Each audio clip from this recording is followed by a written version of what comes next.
ముందుగా ఉన్నటువంటి మా కార్పొరేటర్ లీడర్లని ఒకసారి మీ అందరికీ ఎస్కే మున్వర్ భాయ్ రాష్ట్ర వక్ఫ్ బోర్డ్ డైరెక్టర్ గారు, ఎస్ఆర్ ఇంతియాజ్ గారు జిల్లా మైనార్టీ నాయకులు, తహసీన్ ఇంతియాజ్ గారు 48వ డివిజన్ కార్పొరేటర్, దేవరకొండ సుజాత గారు 53వ డివిజన్ కార్పొరేటర్, లోకిరెడ్డి వెంకటేశ్వర రెడ్డి గారు మూలాపేట మూలస్థానేశ్వర స్వామి దేవస్థానం చైర్మన్,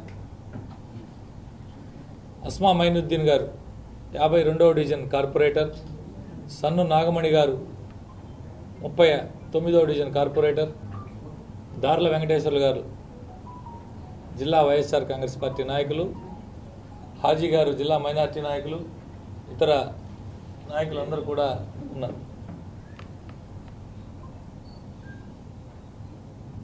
ఈరోజు ఈ పాత్రికేయుల సమావేశం చాలా బాధాతప్త హృదయంతో పెట్టవలసి వస్తాం.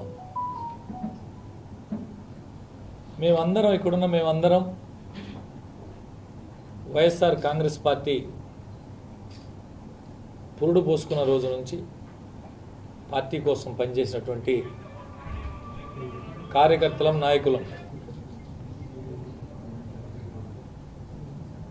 గౌరవ ముఖ్యమంత్రి గారు జగనన్న కాంగ్రెస్ పార్టీని వీడి బయటికి వచ్చిన మొట్టమొదటి రోజు నుండి ఈ రోజు వరకు పార్టీ కోసం అన్ని రకాల అహర్నిశలు కృషి చేసినవాడు. నెల్లూరు జిల్లాకు సంబంధించి వైఎస్ఆర్ కాంగ్రెస్ పార్టీకి ఫౌండర్స్ అన్నీ అధిగమించి జిల్లాలో వైఎస్ఆర్ కాంగ్రెస్ పార్టీ ఆ రోజు బలపడేదానికి ప్రధానమైనటువంటి వ్యక్తులు 5-6 మందిలో నేను ఒకడిని. ఆనాడు పార్లమెంట్ సభ్యుడిగా ఉన్నటువంటి మేకపాటి రాజమోహన్ రెడ్డి గారు పెద్దలు, కోవూరు శాసనసభ్యులు నల్లపరెడ్డి ప్రసన్నకుమార్ రెడ్డి గారు, ఆనాటి ఉదయగిరి శాసనసభ్యులు మేకపాటి చంద్రశేఖర్ రెడ్డి గారు, ఇప్పటి నెల్లూరు రూరల్ శాసనసభ్యులు కోటంరెడ్డి శ్రీధర్ రెడ్డి గారు, నేను జిల్లాలో వైఎస్ఆర్ కాంగ్రెస్ పార్టీకి ఓదార్పు యాత్ర దగ్గర నుంచి ప్రజా సంకల్ప పాదయాత్ర కాడ నుంచి ప్రతి దాంట్లో పార్టీ కోసం మేము అనేక రకాలుగా పనిచేసినటువంటి వ్యక్తులు. అదే రీతిలో పార్టీ వల్ల ఈ స్థాయికి రాగలిగామంటే దాని వెనక గౌరవ ముఖ్యమంత్రి గారు జగన్మోహన్ రెడ్డి గారు, పార్టీ వైఎస్ఆర్ కాంగ్రెస్ పార్టీ కూడా ఉంది అనేది చెప్పక తప్పదు. అన్ని రకాలుగా మరి మొట్టమొదటి రోజు నుంచి ఉన్నాడని చెప్పి కావచ్చు, లేకపోతే జగనన్నతో ఉన్నటువంటి వ్యక్తిగత సంబంధం కావచ్చు, పార్టీలో నాకు మా అందరికీ సముచితమైనటువంటి గౌరవప్రదమైనటువంటి స్థానాన్ని పార్టీ ఇచ్చింది, జగనన్న ఇచ్చాడు. ఏది ఏమైనప్పటికీ ఈ మధ్య కాలంలో జరిగినటువంటి దాదాపు గత 1-1.5 సంవత్సరం జగనన్న భవన్ శంకుస్థాపనకు ముందు నుంచి కొన్ని ఇబ్బందుల వల్ల, స్థానికంగా ఉన్నటువంటి కొన్ని ప్రత్యేక పరిస్థితుల వల్ల అనేక రకాల అడ్డుపోట్లు, పార్టీ కోసం పనిచేసి కూడా కొన్ని ఇబ్బందులు పడాల్సిన పరిస్థితి వచ్చింది.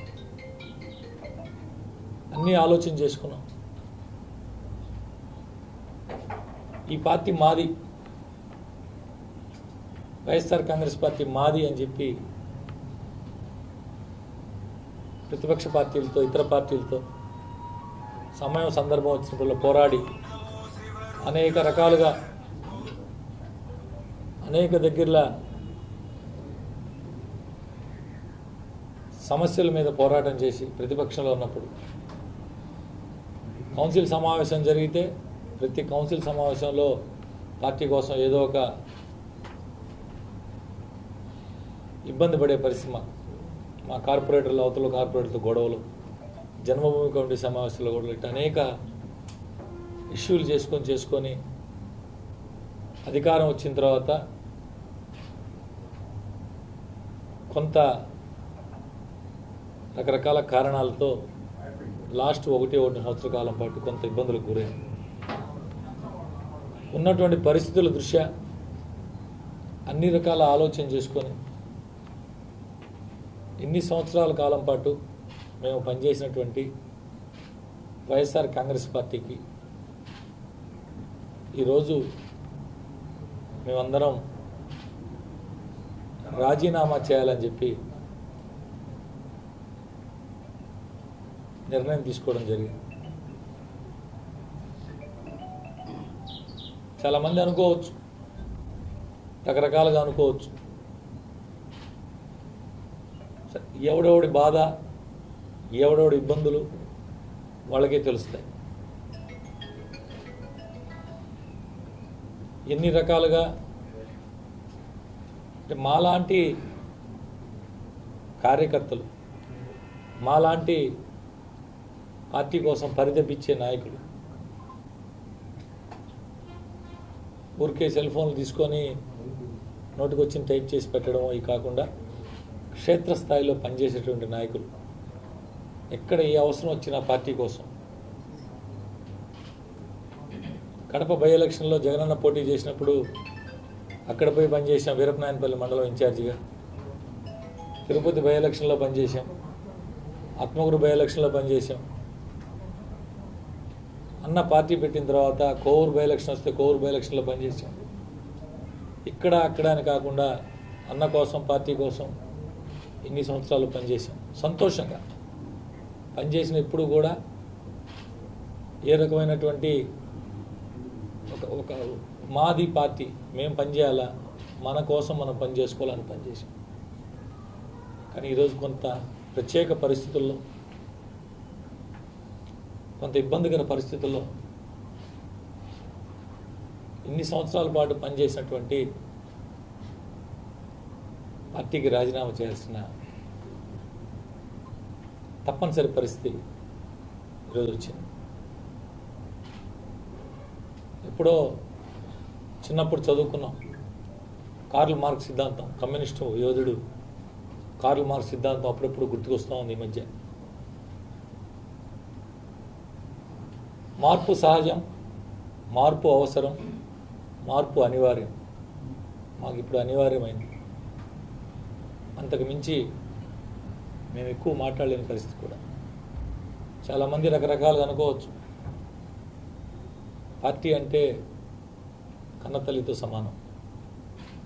పార్టీ వల్ల ఒక స్థాయికి వచ్చి, పార్టీ వల్ల 10 మందిలో గౌరవం, గుర్తింపు, హోదా కలిగిన మేమందరం.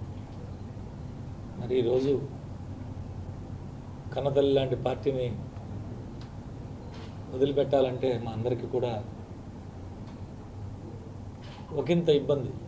ఇన్ని సంవత్సరాలు ఎంతోమందితో పోరాటం చేశాము, ఎంతోమందితో అనేక రకాలు. ఈ రోజుకి నా మీద కేసు ఉంది, వ్యక్తిగత కేసు కాదు. గత మున్సిపల్ ఎన్నికల్లో తెలుగుదేశం పార్టీ నాయకులు నా మీద పెట్టిన కేసు ఇప్పటికీ 5వ అదనపు సివిల్ జడ్జి కోర్టులో కేసు నడుస్తూ, గతంలో ఉన్న కేసులన్నీ కొట్టేశారు, ఇప్పుడు ఇంకొక కేసు నడుస్తూ. ఏదేమైనా ఇన్ని సంవత్సరాల పాటు మమ్మల్ని అందరినీ అన్ని రకాలుగా ఆదరించి సముచిత స్థానం ఇచ్చినటువంటి ముఖ్యమంత్రి జగన్మోహన్ రెడ్డి గారికి, వైఎస్ఆర్ కాంగ్రెస్ పార్టీ అధ్యక్షులు జగన్మోహన్ రెడ్డి గారికి, పార్టీలో ఇతర పెద్దలందరికీ కూడా ప్రతి ఒక్కరూ ఏం రూపు అని చెప్పి పరిస్థితుల్లో ప్రతి ఒక్కరికి, మమ్మల్ని ఆదరించిన ప్రతి ఒక్కరికి చేతులు జోడించి ధన్యవాదాలు తెలుపుకుంటూ, మాకు ఇన్ని సంవత్సరాల పాటు అనేక విషయాల్లో, అనేక సందర్భాల్లో సహకరించినటువంటి పెద్దలందరికీ, ముఖ్యమంత్రి గారి దగ్గర నుంచి కింది స్థాయి అందరికీ కూడా పేరు పేరున ధన్యవాదాలు తెలియజేసుకుంటూ, ఆదరించినటువంటి నెల్లూరు నగర ప్రజలకి, మాతో ఉన్నటువంటి నడిచిన కార్యకర్తలకి అందరికీ కూడా ధన్యవాదాలు తెలియజేసుకుంటూ, రాబో రోజుల్లో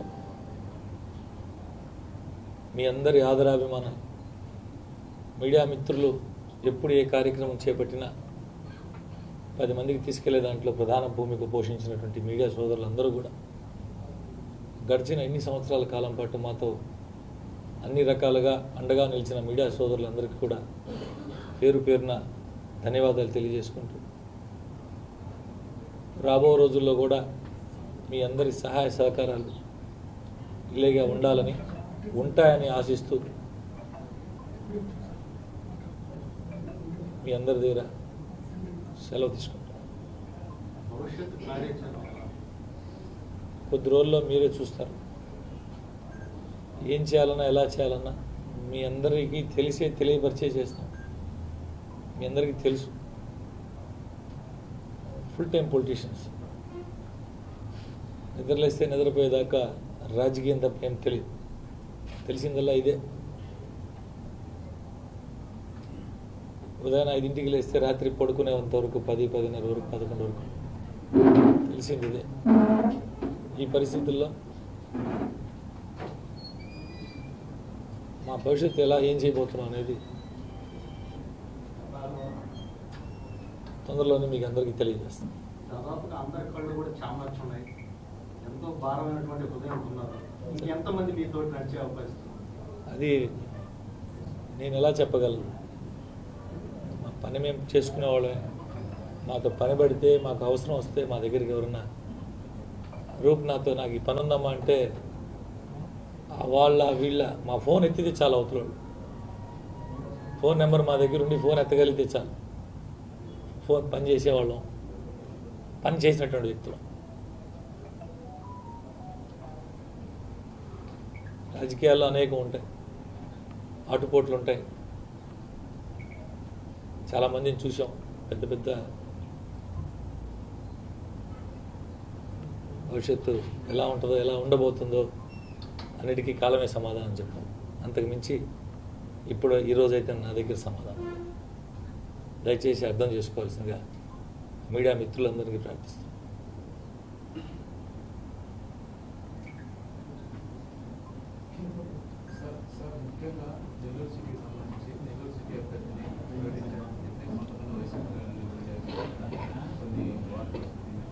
మీ అందరికీ తెలుసో లేదో, ఈరోజు ప్రకటించిన నెల్లూరు సిటీ అభ్యర్థి నా స్నేహితుడు. నేను తీసుకొచ్చి కార్పొరేటర్ చేసి. చాలామందికి తెలియకపోవచ్చు. మేము చిన్ననాటి స్నేహితులు, కలిసిమెలిసి తిరిగాం. నాకేముంటుంది ఖలీల్ మీద? నన్ను మావ అంటాడు, నేను మావ అంటా. పేరు పెట్టి కూడా పిలుచుకో. ఖలీల్ కార్పొరేటర్ అయ్యేదానికి నేనేం చేసానో నాకు తెలుసు. మొన్న కార్పొరేటర్ అయ్యేదానికి నేనేం చేసానో నాకు తెలుసు. ఖలీల్కి తెలుసు. అవి బయట చెప్పే కాదు, 10 మందిలో చెప్పుకునే కాదు. నా అంతరాత్మకు తెలుసు, నా మిత్రుడు అంతరాత్మకు తెలుసు. నేను ఖలీల్ కోసం పార్టీకి మారే అంత మనస్తత్వం, అంత దిగజారిన మనస్తత్వం మాత్రం కాదు. ఖలీల్కి టికెట్ ఇచ్చారని రూప్ కుమార్ పార్టీ మారే అంత మేము ఎప్పుడు మాతో ఉన్నోళ్ళు మేమందరం బాగుండాలని కోరుకున్నాడు. మనమంతా బాగుండాలని కోరుకున్నాడు. ఒక గౌరవం, ఒక గుర్తింపు, ఒక మర్యాద కోరుకున్నాడు. మేము మా రక్త మాంసాలని కరిగించి చెమటగా మార్చి పనిచేసినటువంటి వ్యక్తులు. అరుదుగా ఉంటారు మా లాంటి వ్యక్తులు, అత్యంత అరుదుగా ఉంటారు. రాజకీయాల్లో నిద్రలేసి కద్దరు చొక్కా నలుపుకుండా వేసుకొని వచ్చి ఫోటో షాట్ ఇచ్చి వెళ్ళిపోయేవాళ్ళలాగా కాకుండా, జెండా కట్టున్నాం, ఫ్లెక్సులు కట్టున్నాం, మైకులు కట్టున్నాం, జనాల్ని తరలించుకున్నాం, అరిచున్నాం, కేకలు పెట్టున్నాం. మా లాంటి వారు రాజకీయాల్లో పనిచేసేటువంటి వ్యక్తులు, షో చేసే వ్యక్తులం కాదు. మరి ఇది మా పరిస్థితి. ఖచ్చితంగా రాబో రోజుల్లో మీ అందరి ఆశీస్సులు, నగర ప్రజల ఆశీస్సులు మా మీద ఉండాలని, తెలుసో తెలియకో మా వలన ఏదన్నా పొరపాటు జరుగుంటే క్షమించమని అడుగుతూ, ప్రార్థించుకుంటూ, గతంలో మేమేం భగవంతులం కాదు, మానవ మాత్రం. తప్పు చేయకుండా ఉండేదాన్ని. తెలుసో తెలియక తప్పు జరిగి ఉంటే ఇంటెన్షనల్గా కాకపోయినా తప్పు చేసి ఉంటే అన్నిదా భావించవద్దని చెప్పి ఈ సందర్భంగా మీ ద్వారా విజ్ఞప్తి చేస్తూ ఖచ్చితంగా రాబో రోజుల్లో మీ అందరి సహాయ సహకారాలు మాకు ఇదే విధంగా ఉండాలని చెప్పి కోరుకుంటూ సెలవు తీసుకుంటాం. Thank you so much.